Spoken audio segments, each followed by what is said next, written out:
Good morning from a rainy Boise, Idaho. Thanks for joining us this morning. I'm just going to do a quick sound check because we are remote. So if you can hear me, if you just quickly raise your hand so we can make sure everyone can hear us this morning.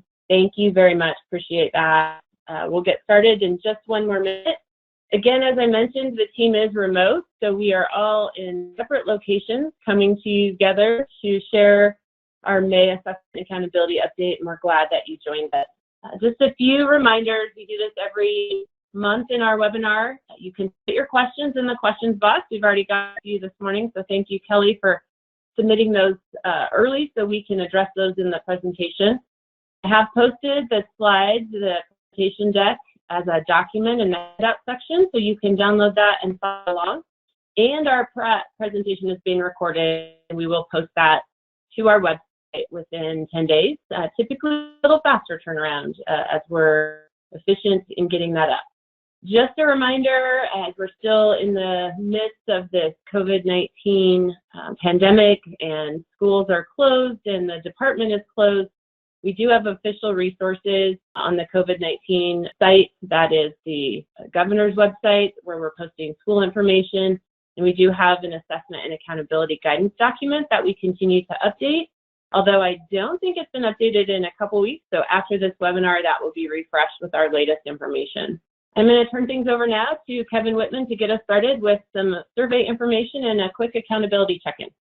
Good morning, everyone. I hope you all are doing well. As Carlin mentioned, we want to start with an update on the survey because we have some news there. We wanted to let you know that the student, parent, and staff engagement survey results are all available. And again, as we noted last week, those are just for you to use locally at your discretion. And you can access those results in the eProve system. A summary report is currently available for all three of those surveys. And additionally, for the student survey, we have a more detailed report, which is disaggregated by student group, and that was just released. So schools and districts can access that in eProve.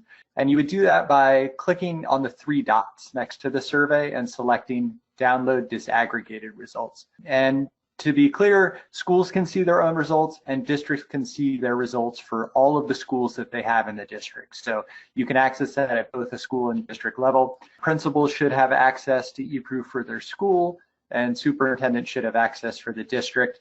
If there are any access issues, though, we can help you all out with that. And if you want student level results beyond the reports, these are anonymous results where we've kind of pulled out the student ID, but that would allow you to see the free response item if you want that. We do have that data as well, and we can provide it to you via secure transfer upon request. We also have some more resources coming out. We have a webinar on interpreting the results, and that's going to be posted on our surveys page on the SDE website. And we're also going to include a link to the webinar in an email that we're planning to send out to superintendents and principals, letting them know that those new reports are available for them. And we anticipate sending that email out later today. So now I'll move on to a few report card updates. We wanted to let you know some of the things that will be coming up in the report card this year and then in the future. So per student expenditures for 2018-2019, we anticipate those are going to be loaded into the report card by June 30th. And then we also have some annual updates for the 2019-2020 school year that are going to show up by August. Now, this is material that we have information for this year. We know we don't have all of the data, obviously, that we had last year, but we're still going to be able to update some things in August. We wanted to let you know kind of what to expect there. So the school profile data will be available for you. So that's where you'd see things like enrollment, percentage of students in different categories. We're also going to have the ELPA results because we were able to finish that test for the school closures. So we have all of that data for this year. We also have the various college readiness indicators. So we'll have 8th grade and 9th grade advanced math. We'll have advanced opportunities and industry recognized certifications. And we're also going to have that teacher workforce data that's currently available on the report card. We'll have that data for this year as well. And we also wanted to let you know about a few enhancements that we have under development for a little bit further in the future. First is that the 17 IDEA indicators are going to be incorporated into the school report card. Our special education team is working on that with our report card vendor right now. And additionally, we're working on a content management system that is going to allow schools and districts to provide some customization on their page, including some context around the results. So we anticipate that's going to be part of our 2021 updates. Are there any questions on those items? Will we be able to pull grade level information by district for various assessment information, specifically being able to collect IRI data by grade level access across the district? Yes, we should be able to have fall IRI data. We have that information. Spring is obviously a different scenario, but we do have the fall information. Just to follow up on that, Kelly, the data that we provide in the report card is the accountability system data. All of our assessment results are also posted for all students participating in the various assessments. And those are posted on our website on the accountability page. I believe the fall IRI data for 2019 is already posted and has been. That would provide a breakdown by grade level across the whole district and at each school level. So you could access that. And prior year ISAT data is also in the same location. So hopefully you can access that. But if you have additional questions, please let us know. Those are public reports, so they do follow some redaction rules or blurring rules. So if you need unredacted data for your school, we can send that to you, as Kevin mentioned, the same way we would do the survey data through the SFTP or requested through that with our Otis ticket system. Don't see any other questions, so we'll move on to our next topic, which is an update from Dr. Kleinert. Hello, Idaho.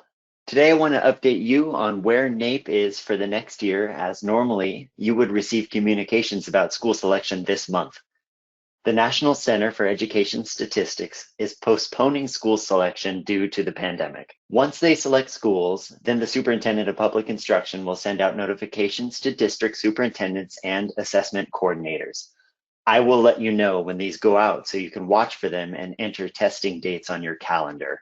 We expect this to happen in June at the earliest. If you want to get way ahead of the curve, the NAEP testing window for the 2020-2021 school year will be January 25th through March 12th. This is a state NAEP year, which means that we will get Idaho results from this administration as well as national results later in 2021. If you would like more information on 2019 results, see my section of the SDE website under Assessment and Accountability, National and International. As always, if you have any questions about NAEP, send them my way. These questions will help drive these presentations and inform me about what the field wants to know. Any questions in the questions box for you? Andrew, your English language proficiency update. All right, good morning. Thank you, Carlin. Andrew Bennett here to give you some ELPA updates and reminders. So the SDE has produced a document which guides districts on how to identify students for English language support services before a formal WIDA screener administration can be performed. This document should only be used in times of extended school closures, and the document is now available on the ELPA website. Please note that all students who are pre-identified for English language support services will need to formally screen when schools are reopened. And like Kevin Whitman said, we have all of our ELPA data in, and digital access score reports are expected to be available online on May 19th. District and school test coordinators will be able to access these reports online through WIDA AMS, and districts will have the ability to print student individual reports in over 40 languages to communicate with families. Physical reports will be mailed to the district offices between May 26th and May 28th. And as a reminder, English learners will be considered proficient and will exit ELS services when they attain an overall English language proficiency composite score of 4.2 and receive a proficiency score of 3.5 in reading, writing, and listening, and a 1 in speaking. The access appeal window is scheduled to open for 2 weeks, starting on May 27th and ending on June 9th at 5 p.m. Mountain Time. The appeals process provides districts and schools an opportunity to adjust their access participation rate for English learners based on specific appealable scenarios.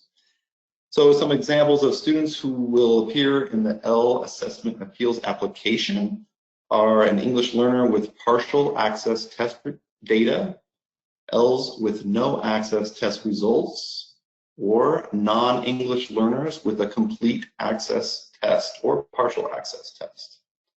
More information can be found in the 2020 Participation Rate Appeals Guidance document found on the ELPA webpage or within the web application under Resources. And that is it from me. I am opening myself up for questions at this time. And I do want to thank all of you for your continued support in providing English language across Idaho with the types of support they need during this time of extended school closures. Okay, and just as a reminder, I didn't have a slide for this, but you can look at this year's Idaho's the expected growth toward proficiency measure in the consolidated plan on page 17, and any exit criteria for this year is also in the consolidated plan if you have more questions about that. Thanks, Andrew, for the information. Turning things over now to Special Ed Assessment Coordinator, Dr. Karen Striegel. Karen. Thank you, Carlin. Good morning, everybody. So just want to give you a heads up for what to expect with the Idaho alternate assessments in 2021. First of all, although we didn't get to do it this year, we will have the alternate assessment in ELA literacy and math, computer adaptive tests. It will be an embedded field test. We will have standard setting the following summer. So those will be what we expected for the spring that didn't happen. Now, the science alternate assessment is going to change.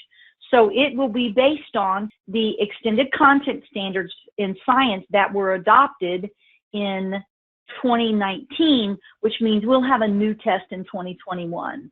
So the alternate assessment science portfolio is gone, IPASS is gone, woohoo! So we'll be doing an independent field test, so there'll be no results that first year. And as you may recall, we're with a multi-state item sharing group with the testing vendor, and we are working toward a computer adaptive test. Carlin, I don't remember, will we be computer adaptive the first year, or are we just working towards that? We will work towards that, likely the second year. Gotcha. Thank you. That's what I was thinking. So that's all that I have for you today. Of course, you know, always let me know if you have questions, or Taylor, are there any questions for me today? There are not as of right now. Thanks, everybody. Take care. Thanks, Karen. Next up is an update for science with Kevin Chandler. Kevin, good morning. Hello, good morning, everyone. Just a few updates for our science ISAT. Because we were not able to administer our independent field test this year, what we're going to do is basically delay that for 1 year. So here's our current plan for science ISAT for school year 2021. We'll have our independent field test. That, of course, means we're not going to have any scores or individual student reports. That, of course, is depending on our conversation with USDOE. And then for school year 21-22, we'll have our operational field test. Along with that, we'll set standards. And after we set standards, we will be able to report scores and have individual student reports available. So that is our current plan for science ISAT. Just a couple of reminders on some resources we still have available for science. We still have up our new science sample test. That's available on the ISAT portal. And of course, we also have answer keys available for those tests, also available on the ISAT portal. Next up is our interims. Those were taken down. They will, though, return in fall of 2020. Our vendor is planning on refreshing those interims with new items for the next year. So what I want to do is kind of limit the exposure those had the field. But don't worry, like I said, those will be returning in fall 2020. Also wanted to give everyone a heads up on a new resource coming soon. That is the Science Item Specifications. I've talked a little bit about this, PDs that I've done. Science Item Specifications document is basically a document you can hand off to a test developer, and they can write a cluster standalone that's going to be aligned to one of the new Idaho science standards. So what I want to do is actually make those public, give educators a kind of a peek behind the curve for how test developers use those documents to manifest items onto the new science ISAT. So those are being reviewed, finalized, and will be posted very soon. Any questions for science? We do have a question from Kelly. Will 21 and 22 results be delayed due to achievement standard setting? So not necessarily delayed. What has to happen is we have to set those standards first. And whenever that occurs, we get that sign off for the board, and after the board approves those, then we'll be able to give individual student reports and report the scores. So the timing on that is standard setting, board approval, then we're able to do the scores and individual student reports. Kelly, I'll add just a little bit to that answer. Likely October would be when we could release scores at the earliest for the science assessment in that first year when we do have scores to report. And that will line up for both Gen Ed science assessment and the alternate assessment for science as well. No more questions, so let's move on to the ISAT system update, and I believe Kevin is going to take this one as well. Yes, I sure am. I'll keep talking. All right, ISAT updates here. Just want to let everybody know that we have added a new panel to the ISAT portal, and that's going to be for our remote interim testing site. So students can click on that link and access the teacher-assigned interim assessments. That link, of course, works with Chrome or Firefox web browsers, and logging in is kind of like the same as they would in the classroom. They're just going to need their first name, EDU ID, and of course the session ID that the teacher provides to access those interims for remote testing. SD has created a resource that goes along with that, a guide to using interim assessments to support remote teaching and learning. That also is going to be available on the ISAT portal. If you go to the ELA Literacy Math Resources section and click on the Interim Assessment subfolder, that's where that particular resource is going to be housed. It's going to provide some ideas for how to use those interim assessments to support remote teaching and learning. It also provides some really clear step-by-step instructions for instructors, teachers, students, parents for how to administer and take those interim assessments remotely. Okay, just a couple of other reminders on resources that we have available. I'm going to go through each one of these. So first up is going to be our tools for teachers. That is going to be a new software, I guess, that is going to be replacing the digital library. Smarter is going to be planning to have that available on June 6, 2020. It has been through a rigorous UAT testing with different educators, and it's a really great resource. I've added a resource to it. It's really clean. It actually front loads the formative assessment process and the accessibility features for different resources. So again, tools for teachers is going to be replacing digital library, and the timeline for that is going to be June 6, 2020. So look forward to that. Next up, Smarter has produced a lot of resources to support remote teaching and learning. First up is planning and designing your approach to that. Also, they have included a resource for administering those interim assessments, including some do's and don'ts for that. Also, a good resource talking about the formative assessment process in the remote learning setting. And of course, also keeping in mind accessibility considerations. They have some great FAQ documents there as well, and then also links to some external resources that other organizations have produced in order to support the remote teaching and learning process. Okay, next up, I want to remind everybody about the Content Explorer. This is a really great website. I've used it all the time. It breaks down the standards and the hierarchy of the standards in a really great way. You can drill down by grade, subject, claim, all the way to target. So make sure that you're accessing that. Another great feature about that is it links directly to the sample items, which I believe we're going to talk about next. Yes, the sample items website. So yeah, so after you've dug into the Content Explorer, you actually go to the sample items website and see how exactly a item manifests itself from those particular standards. Those are available by grade and subject, of course. So make sure you access those. And another great feature about this is you're actually able to filter those out. So if you're able to say, hey, show me all the grade 5 math items that are aligned to claim 1 and target A, it'll show you a bunch of items, sample items that are aligned to that particular claim and target. And then you can actually go through there, take that, and you can then check your answer from that particular item as well. This is a new resource, the Smarter Item Catalog.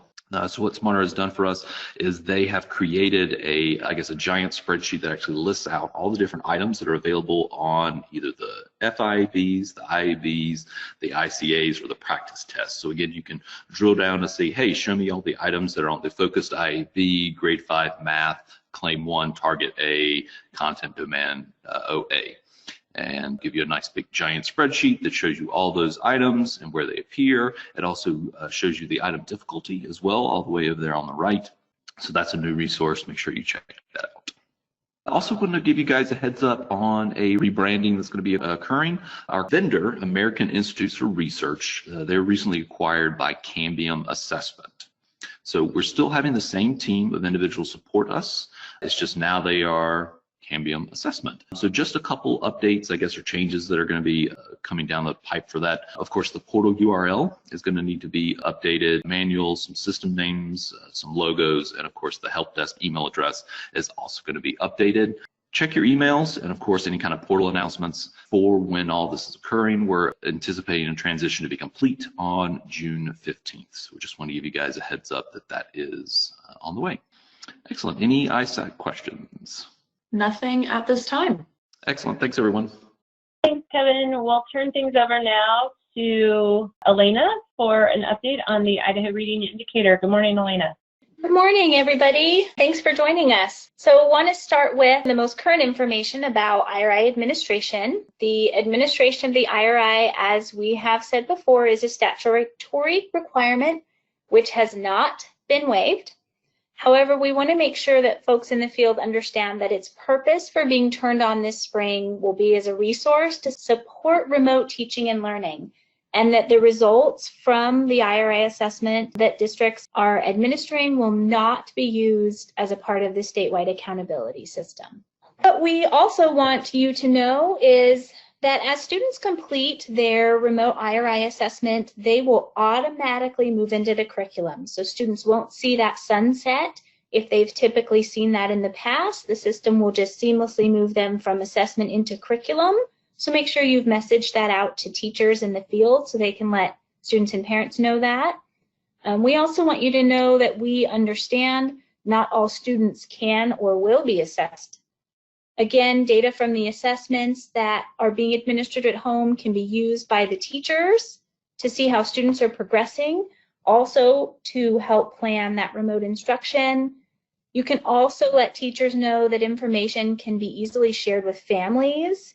If teachers enable the iStation parent portal, parents can just log in from home using their students' login information and see those reports, so districts don't have to print them and send them. Some iStation guidance documents that we've made available on the IRI State Department website include one that is for parents, talking about online literacy instruction with iStation and what they need to know. Another one targeted for district schools and teachers that really addresses how the assessment aligns with the instruction being provided. You can also visit iStation's website. They have links for parents, teachers, and students. An accessibility update.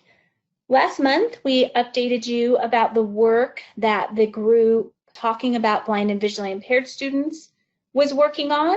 This month, we want to update you on the work that is happening for deaf and hard of hearing students. We met in late April and are working on Appendix E that will be added to the IRI Test Administration Manual that we hope to release late summer, early fall of this year.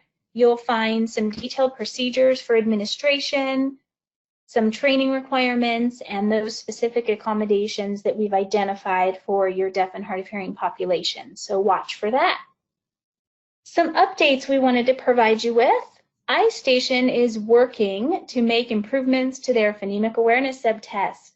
Lots and lots of feedback over the last 2 years from the field about the sounds, particularly in the phonemic subtest.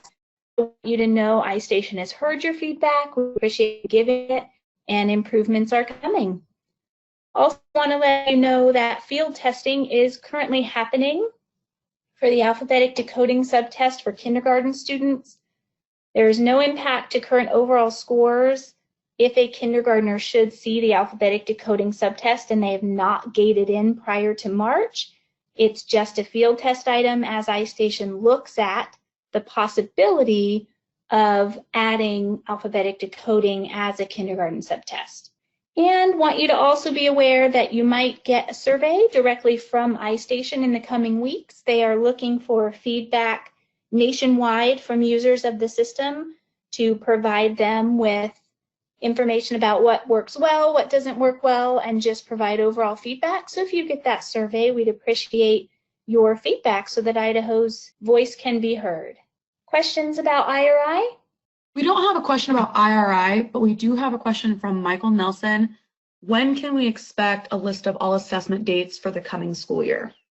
Hey, Mike, this is Carlin. I'll take that question. We actually are sending that around the team right now and updating that. So we anticipate having a draft version of that out on our website early next week. By Wednesday is my target date, so 1 week from today. You can typically roll the date of the current year over to the next year with some maybe minor tweaks in the front or back end, but primarily we try to stick to the same timelines for those assessments so you can anticipate and plan. There are some very specific date updates for SAT and SAT that I'm going to cover in just a minute, but hopefully that helps that you'll have that early next week. Someone did receive their IRI survey from Istation today, so that's good news. Great. Awesome. Thanks so much. I'm going to fill in for Aika. She is off today, taking a break and spending some time with their kids and husband. So I've got an update for you on the college entrance exam. As you know, the April 2020 administration for juniors was delayed and then ultimately canceled due to school closures. And so the superintendent was really directing our team and the College Board to find a solution to provide all juniors, this year's juniors, the opportunity to participate in the SAT in the future at the state's expense.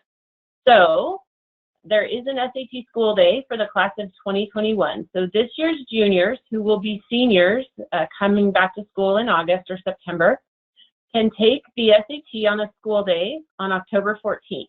This day lines up with the previously scheduled PSAT school day, NMSQT PSAT administration, also on October 14th.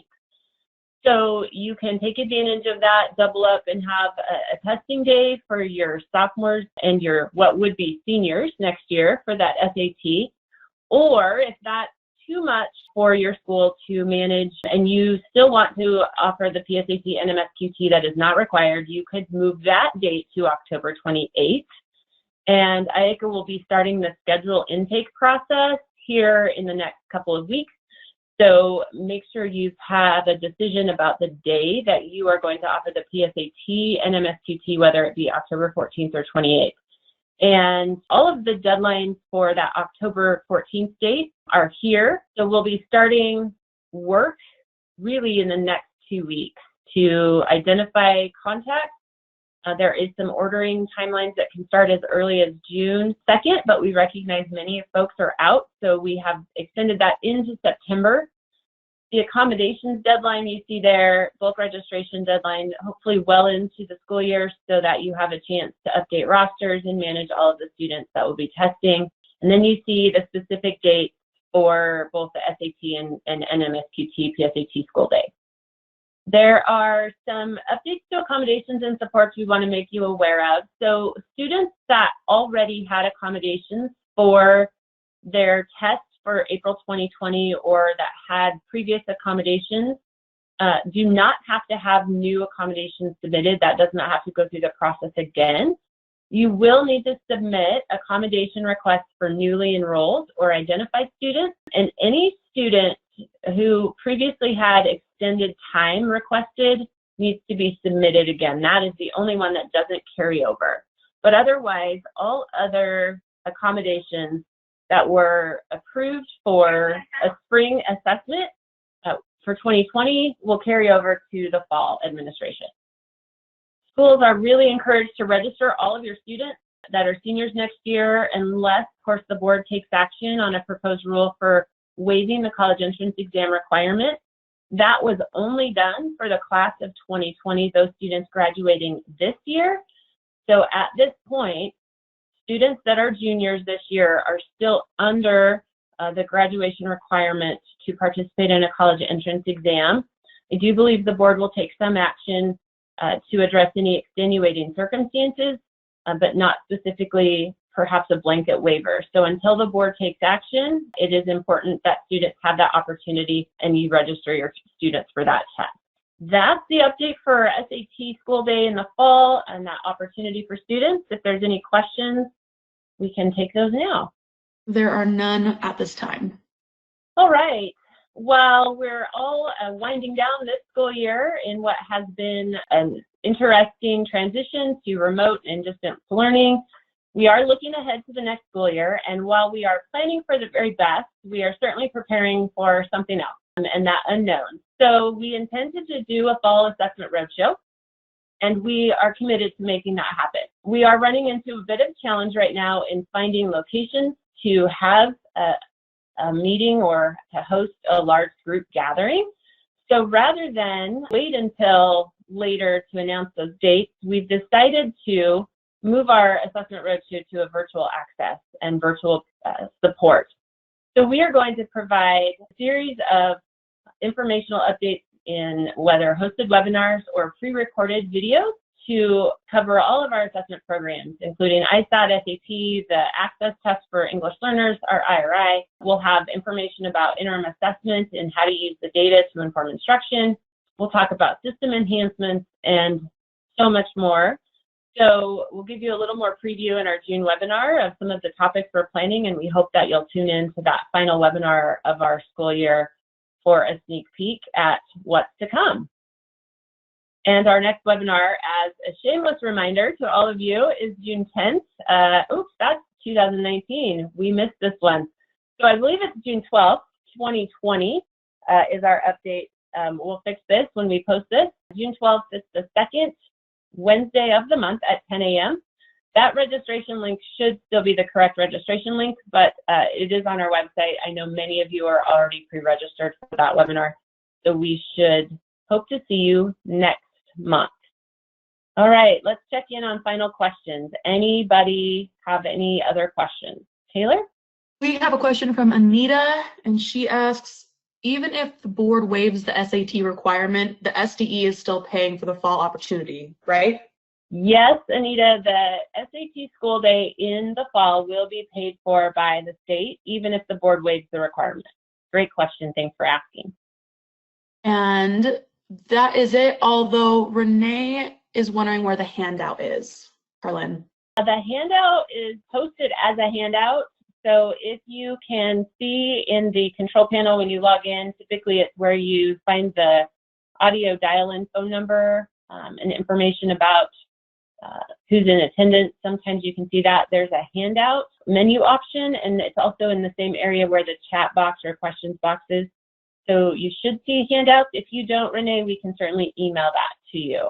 And Kelly, I just want to comment on the webinar for June. We'll make sure the link for the June 2020 webinar is up on our website right away as soon as we log off our call today.